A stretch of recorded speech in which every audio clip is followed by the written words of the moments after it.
वसुदेव वसुदेव सुतं देवं कंसचाणूरमर्दनं देवकी परमानंदं कृष्णं वंदे जगद्गुरुं। सभी को बहुत बहुत प्रणाम। हम भगवत गीता जी के चौथे अध्याय पर चर्चा कर रहे हैं और आज का श्लोक है श्लोक नंबर 11। श्लोक नंबर 10 में भगवान जी ने कहा था कि जो मेरी शरण लेते हैं, मेरे आश्रित रहते हैं और जिनके राग भय क्रोध ये नष्ट हो चुके हैं, तो वे ज्ञान के तप से पवित्र होकर मेरे स्वरूप को ही प्राप्त हो चुके हैं। तो यहाँ पर भगवान जी ने बताया था कि किस प्रकार के लोग भगवान के भगवान को प्राप्त करते हैं। तो यहाँ पर एक मन में संदेह या प्रश्न उठ पड़ सकता है कि जो लोग भगवान की शरण लेते हैं या शरण को प्राप्त होते हैं या ईश्वर को प्राप्त कर लेते हैं, तो वे वो हैं जिनके जो राग देश भय क्रोध आदि से मुक्त हो चुके हैं और जिन्होंने ईश्वर की शरण ग्रहण कर ली है और जो ज्ञान अग्नि में तप चुके हैं। तो प्रश्न ये है कि क्या जो अन्य लोग हैं उनके प्रति यह एक बायस्ड व्यू नहीं है, या एक उनके प्रति यह भेदभाव नहीं है कि जो उनकी शरण ग्रहण नहीं करता वो भगवान की कृपा का पात्र नहीं हो सकता। तो क्योंकि भगवान को तो सब पे समान कृपा करनी चाहिए। तो यानी प्रश्न ये है कि क्या भगवान की कृपा सबको समान रूप से प्राप्त होती है कि नहीं। इस प्रश्न का उत्तर भगवान जी इस श्लोक में देते हैं। आशु बहन जरा इस श्लोक को पढ़ देंगे, फिर हम उसके बाद इस पर चर्चा करते हैं। जी सर। ये यथा मां प्रपद्यन्ते तांस्तथैव भजाम्यहम्। मम वर्तमानुवर्तन्ते मनुष्याः पार्थ सर्वशः। ये जो यथा जिस तरह माम मेरी प्रपद्यन्ते शरण में जाते हैं, तान उनको, तथा उसी तरह एव निश्चय ही भजामी फल देता हूँ।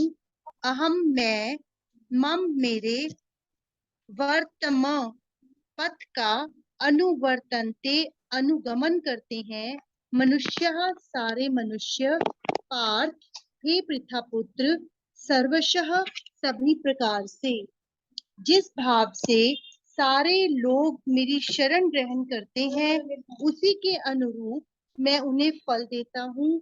हे पार्थ, प्रत्येक व्यक्ति सभी प्रकार से मेरे पथ का अनुगमन करता है। तो भगवान जी सबसे पहले यहाँ पर जो बात कहते हैं कि जब भी हमारी कोई तीव्र इच्छा होती है, चाहे वह भौतिक हो या आध्यात्मिक, वो इच्छा ईश्वर तक जरूर पहुंचती है। तो अगर वो इच्छा भौतिक है, मान लीजिए कोई अपने प्रमोशन चाहता है या फिर बेटर हेल्थ चाहता है या कुछ भी अच्छा जीवन चाहता है, तो वह इच्छा भी ईश्वर तक पहुंचती है। क्योंकि संसार, जो ये सांसारिक इच्छाएं हैं, तो संसार ईश्वर से अलग नहीं। क्योंकि संसार ईश्वर की ही अभिव्यक्ति है, और ये बात हम पहले जान चुके हैं। तो इसका मतलब है कि अगर हमारे अंदर इच्छाएं बची हैं, चाहे वे भौतिक हैं, सांसारिक या आध्यात्मिक, तो जैसी भी हमारी इच्छा होगी वो ईश्वर तक पहुंचती है। और उस इच्छा का प्रभु जवाब कैसे देते हैं, वो ये समझ लीजिए कि एक ऑटोमेटेड सिस्टम है, स्वचालित, कि जहाँ हम जैसा उसके अंदर डेटा डालेंगे उसी प्रकार से उस सिस्टम से बाहर उसके अनुरूप ही आउटपुट आएगा। तो अगर कोई सच्चे हृदय से भगवान से प्रेम करता है और मोक्ष की प्राप्ति की इच्छा करता है और उसे पाने का प्रयास करता है, तो वह अवश्य ही उसे मिलेगा। और अगर व्यक्ति कोई संसारी इच्छा रखता है और उसके लिए प्रयास करता है, तो वो इच्छा भी ईश्वर के पास उसी प्रकार जाती है जैसे अन्य इच्छाएं जाती हैं, और भगवान उन इच्छाओं को भी उसी प्रकार पूरा करते हैं। तो भगवान का यहाँ कहना है कि जो भी जिस भाव से मेरी शरण में आता है, मैं उसे उसी भाव से स्वीकार कर लेता हूँ। और मुझे कोई इसमें भेदभाव नहीं है, तो कौन किस प्रकार की इच्छा के सहित मेरी शरण में आ रहा है। और ना ही उसको ऐसा लगता है कि एक जो आध्यात्मिक व्यक्ति है वही मेरी शरण में आए और मोक्ष की इच्छा से आए। लेकिन अगर कोई संसारी व्यक्ति अपने सांसारिक इच्छाओं की पूर्ति के लिए भगवान की शरण में जाता है, तो वो उसकी सांसारिक इच्छा को पूरा करते हैं। तो भगवान ने यहाँ कहा है कि जिस प्रकार भक्त मेरी शरण लेते हैं, वैसे यहाँ पे थी भजाम में हम, जो मेरी शरण ग्रहण करता है मैं उन्हें उसी प्रकार से भजता हूँ। यानी ये भी एक सोचने वाली बात है कि भक्त जो हैं, जब जैसे भक्त भगवान का भजन करते हैं, ऐसे भगवान भक्त का भी भजन करते हैं। तो भगवान कहते हैं कि ये यथा माम प्रपद्यन्ते तथै भजाम्य हम, जो मुझे जिस भाव या जिस श्रद्धा या जिस रुचि से मुझे भजते हैं, मैं भी उन्हें उसी प्रकार ही भजता हूँ। इस सृष्टि में जितने भी मत या मजहब हैं, धर्म हैं, उन सब में ईश्वर का ही भजन होता है। यानी सभी लोग ईश्वर का भजन करते हैं। और लेकिन यहाँ भगवान कहते हैं कि जो मेरा भजन करता है उसका मैं भजन, मतलब भगवान भक्त की भक्ति करे, ये बड़ी अद्भुत बात है हमारे सनातन धर्म की।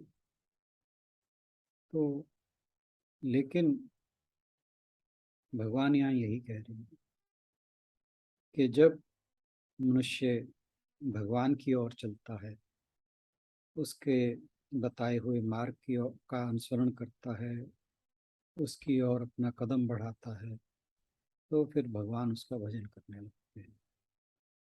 तो जैसा भाव लेकर भगवान के पास जो भी जाता है, भगवान उसको उसी भाव से स्वीकार करते हैं। क्योंकि ईश्वर की जो शक्ति है वो निष्पक्ष है, उसमें कोई भेदभाव नहीं। यह बिना किसी पूर्वाग्रह के है, ना कोई द्वेष है, घृणा है, ना ही राग है। जैसे हम बिजली के एग्जाम्पल लें, इलेक्ट्रिसिटी के, तो इलेक्ट्रिसिटी जब एक पंखे के थ्रू पास हो, या बल्ब के थ्रू, या ट्यूब के थ्रू, या टेलीविज़न के थ्रू, या फ्रिज के थ्रू, किसी भी अप्लायंस के थ्रू पास होती है, वो उसको उसी तरह से चलाती है। जैसे पंखा हवा देने लगता है जब उसमें से इलेक्ट्रिसिटी पास होती है, बल्ब रोशनी देने लगता है। जो ये बिजली है, कभी ये नहीं कहती कि मुझे टेलीविज़न पसंद नहीं है या फ्रिज पसंद नहीं है तो मैं इसके थ्रू नहीं जाऊंगा। तो जो ईश्वर का कार्य है वो भी इसी तरह के नियमों पर आधारित है, जो जैसे प्रकृति के नियम है। तो ईश्वर भी एक नियम का पालन करता है। वो नियम क्या है कि जैसे भगवान ने कहा कि जो मेरे पास जिस भाव से आता है, मैं उसे उसी तरह से उसे ग्रहण कर लेता हूँ। भगवान जो है वो शक्ति का स्रोत है।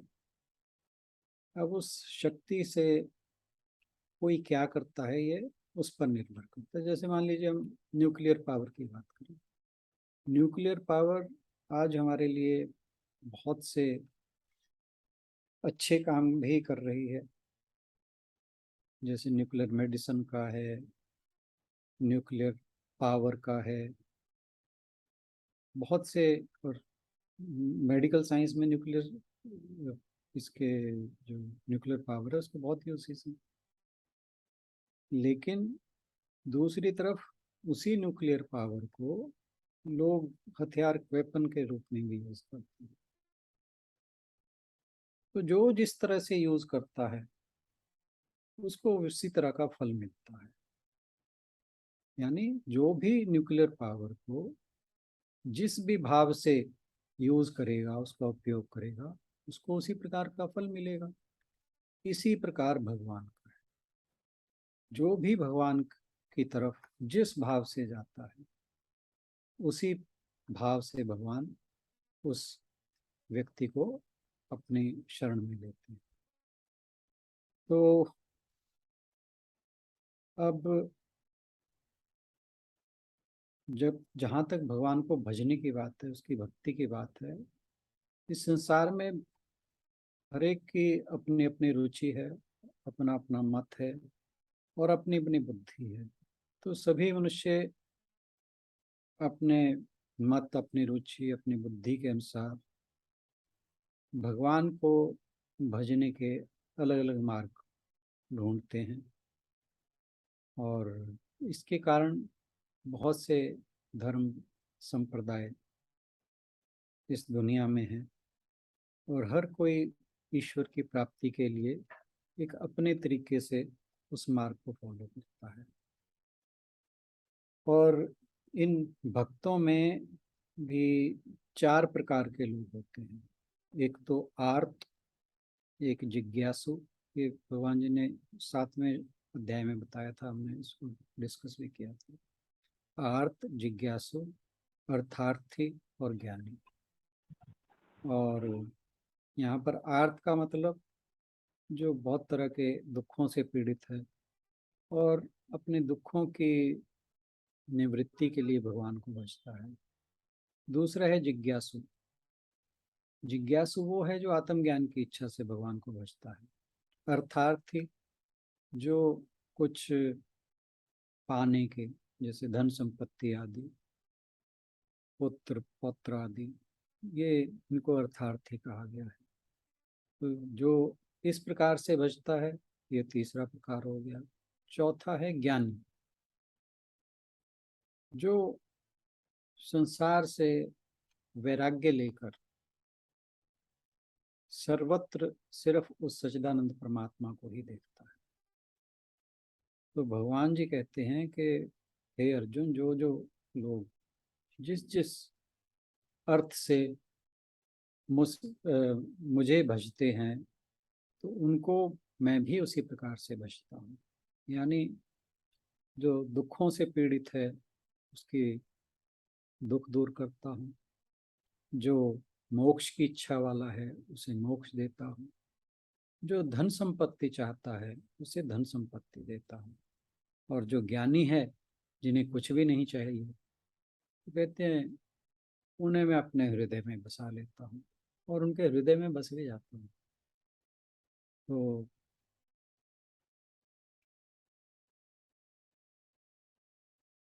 इसमें श्रुति में आता है एक श्लोक जिसका अर्थ है कि जो प्राणी समचित हैं, सर्वत्र सबको समान रूप से देखता है और निरंतर मुझे मेरे में ही ध्यान लगाया रखता है, और जो सोना लोहा पत्थर इत्यादि को समान जानता है, जो और कंद फूल खाकर निर्वाह करता है, जो शत्रु और मित्र को समान समझता है, वो मेरा परम प्रिय कहलाता है। ये ज्ञानी के लिए कहा है।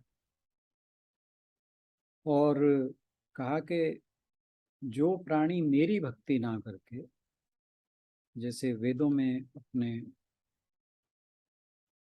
स्वार्थ की पूर्ति के लिए, अपने कुछ स्वार्थी इच्छाओं की पूर्ति के लिए अलग अलग प्रकार के देवताओं की स्तुति की बात की गई है, तो कहा कि जो प्राणी मेरी भक्ति ना करके इंद्र वरुण आदि अन्य देवताओं की भक्ति करता है, तो ऐसा नहीं कि मुझे उनसे कोई द्वेष है या घृणा है, ये बिल्कुल नहीं है, क्योंकि मैं सर्वेश्वर हूँ। इसलिए मैं जानता हूँ कि सब मनुष्य चाहे किसी भी देवी देवता की उपासना क्यों ना करें, वे सब मेरे ही मार्ग पर चलते हैं, यानी मम वर्तमान वर्तन्ते मनुष्य पार्थ सर्वशः। तो भगवान का कहने का अभिप्राय ये है कि ब्रह्मा विष्णु महेश गणेश दिनेश सुरेश आदि किसी भी देवता का जो भजन करते हैं वो भगवान के मार्ग पर ही चलने वाले हैं, और इसलिए जो जिस रूप से ध्यान करता है भगवान उसे उसी रूप में मिलता है, और उसी रूप में वह ईश्वर को प्राप्त करता है। परमात्मा सबके लिए समान रूप से सुलभ है। वो एक अमृत का सरोवर माना जा सकता है जिसका कोई भी उपयोग कर सकता है, और उसे प्राप्त करने के लिए अलग अलग मार्ग हैं, जैसे हमने भी बात की थी, और उनमें से अपनी इच्छा रुचि के अनुसार कोई भी किसी भी मार्ग को अपना सकता है। जैसे एक सरोवर के अनेक तट होते हैं, और किसी तट पर जल गहरा होता है, किसी पर शैलो होता है, और मनुष्य किसी भी तट पर जाकर उस सरोवर का लाभ उठा सकता है। तो या यूं कह सकते हैं कि भगवान जो है कामधेनु के समान है। कामधेनु यानी जो जो भी जिस प्रकार की इच्छा कामधेनु से करता है उसी प्रकार की इच्छा उसकी पूरी होती है। तो परमात्मा एक कामधेनु है जिससे मनुष्य को जो भी उस पे उसकी याचना, जिस प्रकार की भी उसकी याचना करता है, उसको उसी के अनुसार सब कुछ प्राप्त हो जाता है। परमात्मा के द्वार हमेशा सबके लिए खुले हैं और बराबर समान रूप से खुले हुए हैं। तो उसके साथ चाहे विवेकी हो, अविवेकी हो, ज्ञानी हो, अज्ञानी हो, जैसा भी कामना करता है वैसे ही उसको प्राप्त होता है। जैसे कोई हीरो की खान में जाए व्यक्ति और वहां पर कोयले की मांग करे तो वो अज्ञानी होगा, और जो विवेकी होगा वहां से हीरा लेके आएगा। तो ऐसे ईश्वर के पास ज्ञानी और अज्ञानी किसी भी तरह से जा सकता है। तो कोई वहां से कोयला ले लेगा यानी सांसारिक सुख मांग लेगा, कोई हीरा ले लेगा यानी मोक्ष की प्राप्ति कर लेगा।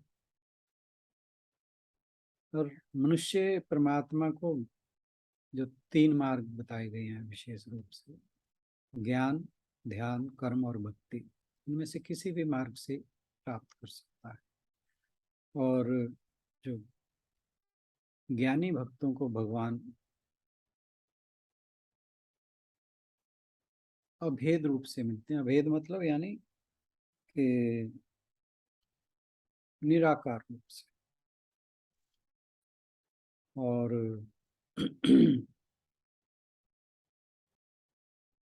उनको मन को शांत करते हैं, उनके हृदय में बसते हैं। और अगर भाव भक्त का साकार देखने का हो प्रभु को या ईश्वर को, तो उसे साकार रूप में दिखाई देते हैं। यानी भक्त की जैसी इच्छा होती है वो भगवान को ऐसे ही मिलती है। क्योंकि जो ज्ञानी होता है वो ये जो नाम रूप आदि के भेद हैं इनसे ऊपर उठ चुका होता है, तो ऐसे भक्तों को वो निराकार रूप में मिला करता है। और इसके अलग अलग एग्जाम्पल हमारे सामने हैं। जैसे हनुमान जी ने भगवान का सेवक होकर अपने ईश्वर को प्राप्त किया। अर्जुन सुदामा आदि ने सखा बनकर प्राप्त किया। कौशल्या, देवकी, यशोदा, इन्होंने वात्सल्य भाव में प्राप्त किया। फिर दशरथ, वसुदेव, नंद, इन्होंने पुत्र के प्यार के रूप में प्राप्त किया। गोपियों ने प्रेम के भाव में प्राप्त किया। और यानी जिसका जैसा भाव था उसी के अनुरूप भगवान उनको प्राप्त हुए। और इसमें एक चीज और आती है कि जैसे जैसे रूप से भक्त भगवान को देखता है वो उसे उसी रूप में मिलता है और उसके लिए वैसा ही समय होता है। अब जो संत लोग हैं उनके लिए जो समय चल रहा है वो हमेशा, जो कहते हैं ना, सदा दिवाली साध की आठों पहर बसंत, तो उसके लिए हमेशा सतयुग का समय रहता है। और जो आलसी हैं, दरिद्री हैं, दुष्कर्म करने वाले हैं, उनके लिए हमेशा कलयुग ही रहा करता है। तो समय भी भगवान का जैसे व्यक्ति के भाव होते हैं उसके लिए वैसा ही समय होता है। और जो वासनाओं में लिप्त हैं व्यक्ति, वो भोग विलासों में ही भगवान को ढूंढा करते हैं। और जो तपस्वी हैं तपस्वी हैं, निष्काम कर्म करने वाले हैं, वो पुरुषार्थ में, लोक सेवा में, लोक संग्रह में ही ईश्वर को देखते हैं। तो यानी जो जैसा करता है वो वैसा भरता है। अब बात आई कि जो अज्ञानी मनुष्य हैं वो निष्काम तो रह नहीं पाते और अलग अलग तरह की कामनाओं से वो देवताओं की पूजा किया करते हैं। तो क्या ऐसे व्यक्ति को देवताओं की पूजा से सिद्धि प्राप्त होती है कि नहीं, यानी इष्ट फल जो चाहता है वो मिलता है कि नहीं? तो इसका उत्तर ये है कि जो मनुष्य है, ये जो पृथ्वी है इसको मनुष्य लोक कहा जाता है। मनुष्य लोक जो है वो कर्म लोक है और मनुष्य कर्म के द्वारा ही सिद्धि पाता है। और जिस भाव से वो कर्म करता है, अगर वो सकाम भाव से करता है तो सकाम भाव से वो देवताओं की पूजा करता है, तो उसको जो उसकी अभीष्ट कामनाएं हैं उसी प्रकार से उसकी पूरी होती है। तो जैसे वो कर्म करेगा, सकाम भाव के करेगा तो उसके यानी फलों में उसकी आसक्ति है, उसे उसी प्रकार के फल मिलेंगे। जो निष्काम भाव से करेगा वो ईश्वर को, तो यानी जैसा जिसका भाव है वैसा ही भगवान के साथ उसका संबंध स्थापित हो जाता है। और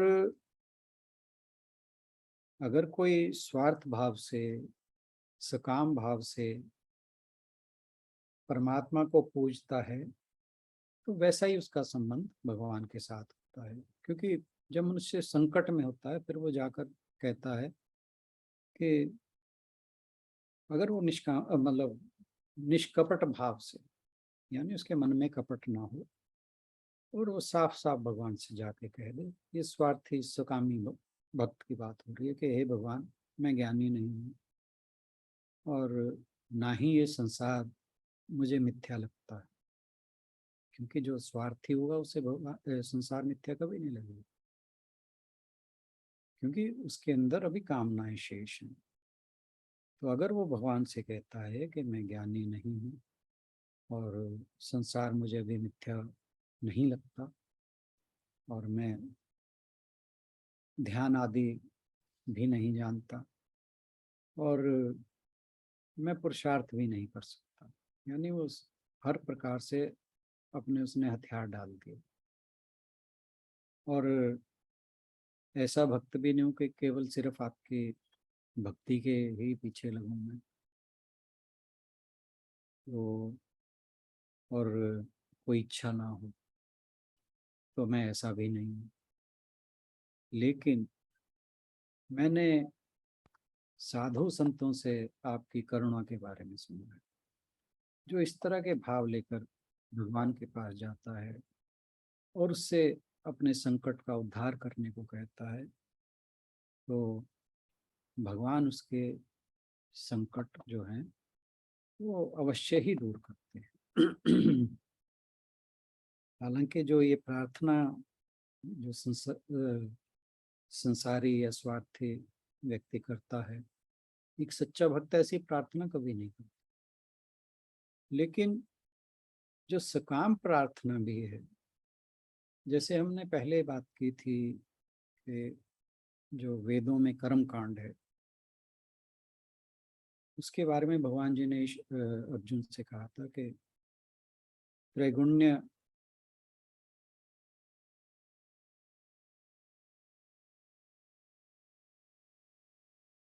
मेरे को ध्यान नहीं आ रहा श्लोक क्या था, कि जो वेदों के विषय हैं ये त्रिगुणमयी हैं और तो इन 3 गुणों से परे चला जाओ, यानी इनसे ऊपर उठ जाओ। तो भगवान जी ने ये कहा था उसे। तो वहाँ ये बात आई थी कि क्या कर्म कांड मनुष्य के लिए जरूरी नहीं है, तो वेदों ने इसका क्यों प्रतिपादन किया। तो वही बात यहाँ पे रीइंफोर्स की जाती है कि जो काम प्रार्थना है वो भी व्यक्ति को ईश्वर की ओर लेकर चलती है। क्योंकि जब व्यक्ति प्रभु से प्रार्थना करता है उसके अंदर कुछ तो भाव आता है, और वही भाव जब उसके, मान लीजिए उसने अपने दुख दूर करने के लिए प्रार्थना की, जब दुख दूर होते हैं तो उसे ईश्वर का सहारा पसंद आने लगता है, यानी वो भगवान की तरफ उसका रुझान रुझान बढ़ने लगता है। तो यानी काम प्रार्थना भी व्यक्ति को भगवान की तरफ ले जाती है और व्यक्ति धीरे धीरे सकाम भक्ति से निष्काम भक्ति की ओर चलने लगता है। क्योंकि ये जो हमारी मोक्ष की यात्रा है ये ये कहिए कि विकास प्रक्रिया का हिस्सा है, मतलब एवोल्यूशन का पार्ट है। तो जैसे जैसे मनुष्य इवॉल्व होता है वो आगे की ओर बढ़ता है। तो पहले तो व्यक्ति सकाम भक्ति ही होगा, फिर धीरे धीरे वो निष्काम होता चला जाएगा। तो कहने का मतलब ये है कि हर ये जो विकास की प्रक्रिया है, हर व्यक्ति जा कायदे में ईश्वर की ओर ही रहा है। तो यानी जो असत्य है वो भी सत्य की ओर ले जाता है। तो असत से सत, मृत्यु से अमृतत्व और दुख से सुख की ओर बढ़ना विकास प्रक्रिया का ही एक स्वरूप है। और सभी अपनी अपनी भावनाओं के अनुसार मनुष्य को प्राप्त होते हैं और परमात्मा सभी को उनकी भावना के अनुसार स्वीकार कर लेता है। और जो और ज्ञान से पवित्र होकर भगवान की ओर जाते हैं, उन्हें विशुद्ध सच्चिदानंद की प्राप्ति। और जो पवित्र नहीं है तो वो पवित्रता की ओर बढ़ रहे हैं। वो जितनी दूर भगवान की ओर चलते हैं उतने ही कदम भगवान भी उनकी ओर बढ़ाते हैं। तो ये वही बात है जो भगवान कह रहे हैं कि जो जिस भाव से मेरी ओर आता है मैं भी उसी भाव से उसकी ओर जाता हूँ। तो परमात्मा को कोई निर्गुण, सगुण, देवी देवता, अवतार या महापुरुष, पिता, पुत्र, बंधु, मित्र, जिस भी रूप में मानकर उसका चिंतन करता है वह मनुष्य का उसी प्रकार से उद्धार करता है। परमात्मा दया का अनंत सागर है, उसके साथ किसी भी प्रकार से संपर्क साधा जाए तो वो हमेशा कल्याण का ही कारण बनता है। और मनुष्य को परमात्मा उसी हिसाब से उसकी आवश्यकता के अनुसार उसकी सहायता देने की कृपा करता है। और वो उसी तरह से भगवान जो है उस व्यक्ति को जो जिस तरह से उसकी ओर जाता है उसे अपनी ओर लाता है। या तो यानी जो नास्तिक और पापी हैं, जाने अनजाने सब कोई जा उसी ओर रहे, क्योंकि जैसे अभी बताया मैंने कि ये एक प्रोसेस ऑफ एवोल्यूशन है और हर कोई उस एवोल्यूशन के अलग अलग लेवल पर है, क्योंकि मनुष्य यानी जीव और परमात्मा का एक अटूट संबंध है। तो कोई कितना भी सकामी हो, कितना भी पापी हो, उसके अंदर, उसके हृदय के अंदर तो ईश्वर का ही वास है। और वो जो ईश्वर उसके अंदर बैठा है वो कायदे में बुलाता तो उसे अपनी ही ओर है, लेकिन क्योंकि जो सकामी है या पापी है या जो दुष्कर्म करता है वो संसार में इतना ज्यादा लिप्त है कि उसे संसार की अट्रैक्टिव फोर्स जो है वो बाहर की ओर इतना ज्यादा खींच लेती है कि जो उसके अंदर की अट्रैक्टिव फोर्स है वो नेगेट हो जाती है। लेकिन क्योंकि उन दोनों का संबंध अटूट है तो एक समय जरूर आता है, और वही इसको जो हम प्रोसेस ऑफ एवोल्यूशन कहते हैं, जब वो ईश्वर की तरफ चलने लगता है। क्योंकि जो ईश्वर की शक्ति का आकर्षण है एक समय वो संसार के आकर्षण से ज्यादा होगा ही होगा। तो इसीलिए हमारे शास्त्र कहते हैं कि हर व्यक्ति ने अंततः मोक्ष को प्राप्त होना ही होना है। अब यह बात अलग है कि कोई व्यक्ति इस जन्म में हो जाएगा, वो अगले में होगा, कोई 5-7 जन्म के बाद होगा, हो सकता है कोई 1000 जन्म के बाद, लेकिन अंततः उसी लक्ष्य को हर किसी ने प्राप्त करना है। तो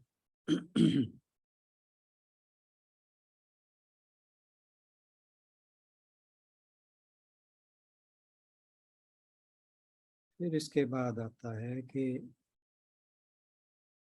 सब प्रकार के कर्मों के फल की प्राप्ति ईश्वर से ही होती है, और वही ईश्वर जो सर्वाध्यक्ष है सब कर्मों को देखने वाला है, सृष्टि, स्थिति और संहार करता हुआ देश काल को जानकर कर्मियों मतलब जो कर्म करने वाले हैं, चाहे वो सकाम कर्म करने वाले हैं चाहे वो निष्काम कर्म करने वाले हैं, सबको उनके कर्मानुसार फल देता है। और जो कर्म है वो 3 प्रकार के कहे गए हैं, शुभ, अशुभ, व्यामिश्र। यानी व्यामिश्र का मतलब जिसमें शुभ और अशुभ दोनों मिले होते हैं। ये 3 प्रकार के कर्म हैं, और सुख, दुख और व्यामिश्र, इसमें 3 प्रकार के फल हैं। यानी जो शुभ कर्म है उनके शुभ फल हैं, अशुभ कर्मों के, सॉरी, जो शुभ कर्म है उनका सुख फल है, अशुभ कर्म का दुख फल है, और जो व्यामिश्र कर्म है उनका व्यामिश्र फल है, यानी सुख और दुख मिला जुला। कहा कि शुभ कर्म से दो देव योनि, अशुभ कर्म से नारकीय या राक्षस योनि, और व्यामिश्र से मनुष्य योनि की प्राप्ति होती है। और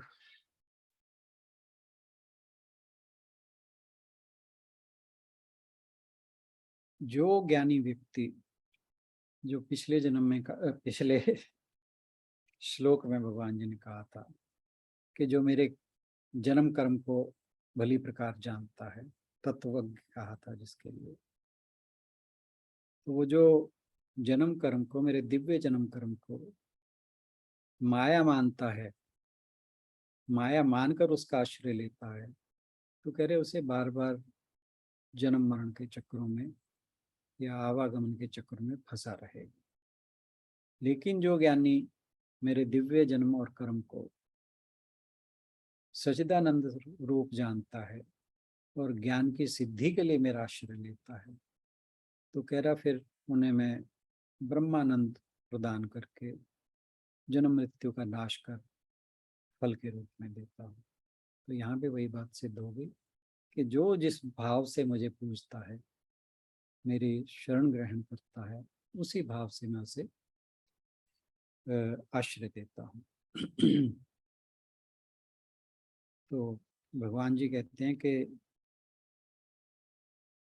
जो प्राणी जिस रूप गुण तथा जिस अभिलाषा से भगवान की उपासना करता है, भगवान तदाकार ही उसे प्राप्त होते हैं। इसी कारण भगवान कहते हैं कि हे पार्थ, सब मनुष्य मेरे ही मार्ग का अनुसरण करते हैं। आज के लिए इतना ही।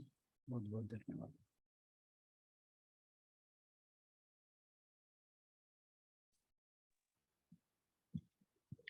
धन्यवाद राणा सर। यदि किसी का कोई क्वेश्चन हो या अपनी बात रखना चाहे तो जरूर कह सकते हैं।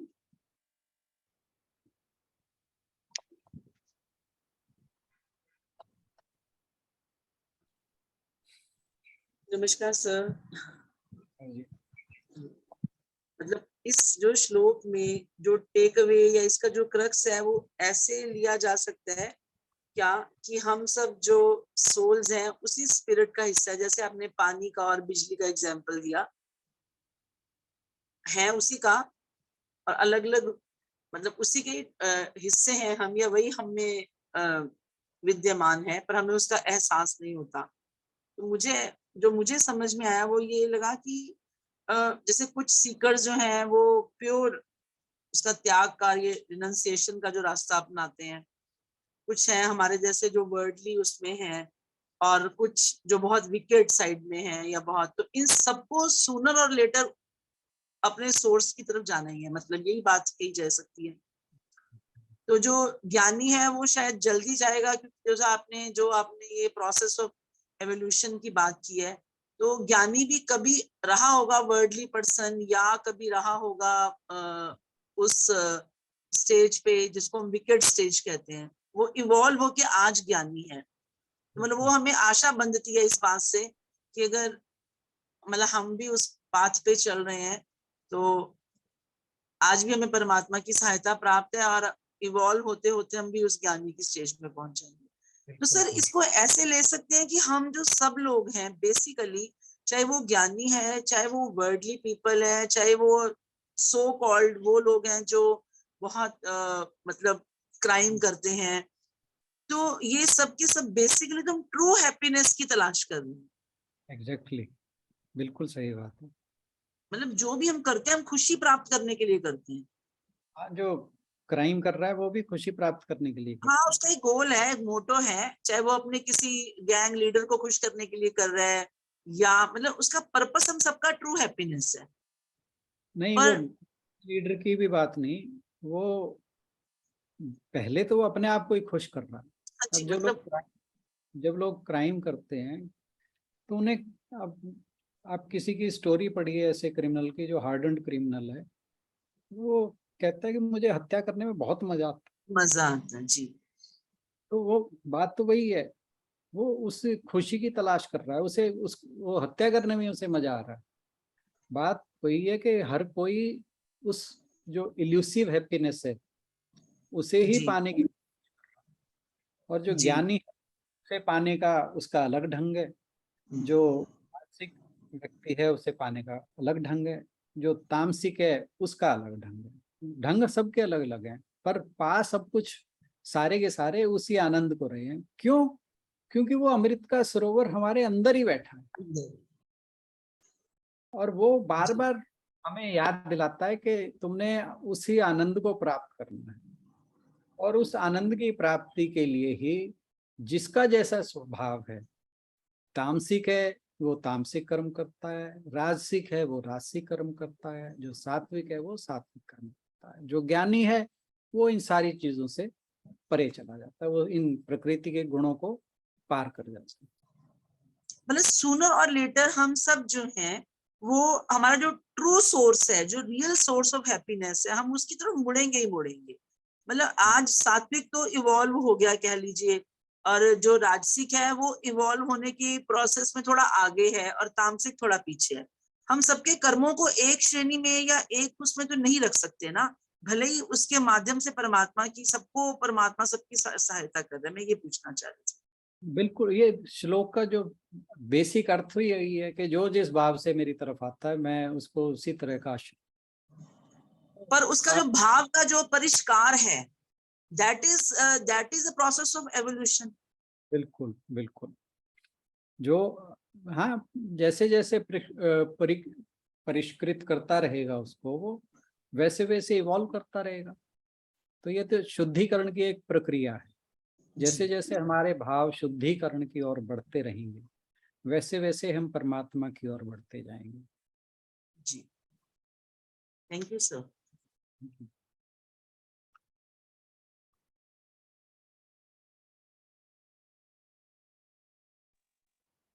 जय गोपाल कोई जी भी और है। जय गोपाल जी नहीं दिख रहे मेरे को आज। विजय जी हैं, अगर कुछ कहना चाहे तो।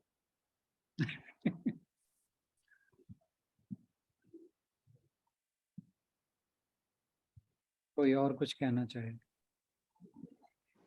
सर आज आपकी आवाज बहुत धीरे थी।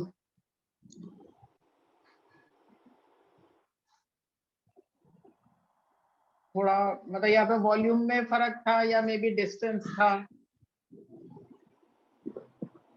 आज हो सकता है मेरी में कमी, आवाज में थोड़ा सा हल्कापन है आज। कि हरदीप जी कुछ कहना चाह रहे हैं क्या से? वो भी बात हो सकती हरदीप जी कुछ कहना चाह रहे हैं क्या?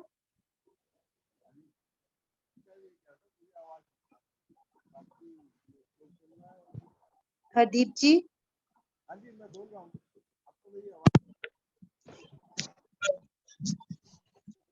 जी, आ रही है आवाज मेरी अब? हाँ जी। मैं तो ये कह रहा था कि जैसे म्यूट हो गए हो आप, अनम्यूट करो अपने आप को।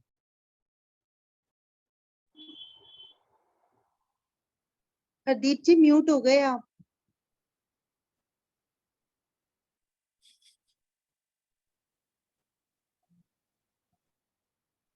अंजू जी कुछ कहना चाह रहे हैं, तब तक अंजू जी ट्राई करें।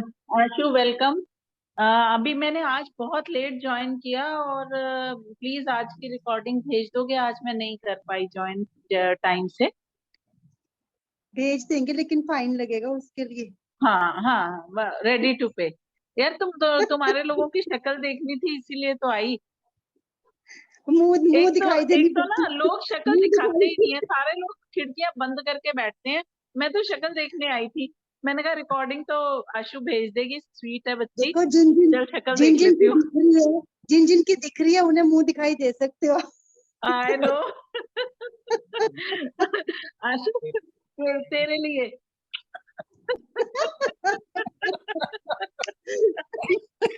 बड़े दिनों बाद आई है ना। हाँ, हमने भी बहुत मिस किया। मिस कर रहे थे। जय गोपाल जी भी आ गए हैं। जय गोपाल जी, अच्छा विजय जी के साथ ही बैठे हुए हैं आज तो। हाँ जी, जय श्री कृष्ण जी। मन जय श्री कृष्ण जी। जय श्री कृष्णा। मैंने कहा राणा जी की शक्ल दिख जाए, मनु सबकी शक्ल दिख जाए जी, बस। हम तो सही जब बात है। वीडियो ऑन करें, अगर राणा जी बोल रहे हैं तो चालू हो जाएगा, नहीं बंद कर सही मैंने में हम एक तो बारी ये भाई मतलब ना ज्वाइन कर सके कोई बात नहीं, बस देख के प्रणाम कर लें तो थोड़ा इतना सा कुंची सा मिल जाएगा असर। हाय संगीता। ओम हरिओम जी, सबको हरिओम।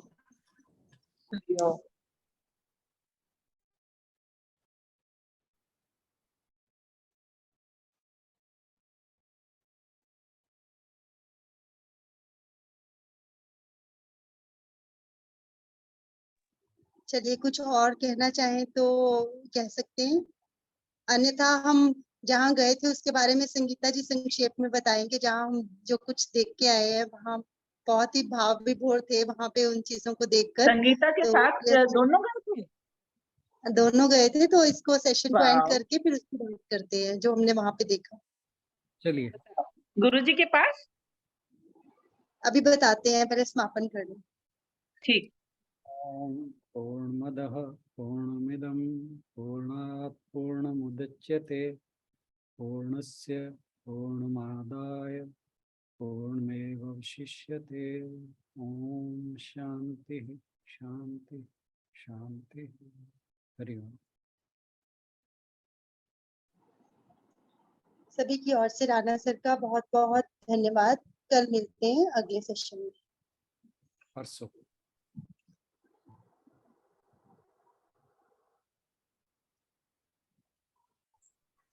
कल सर मिलेंगे क्या?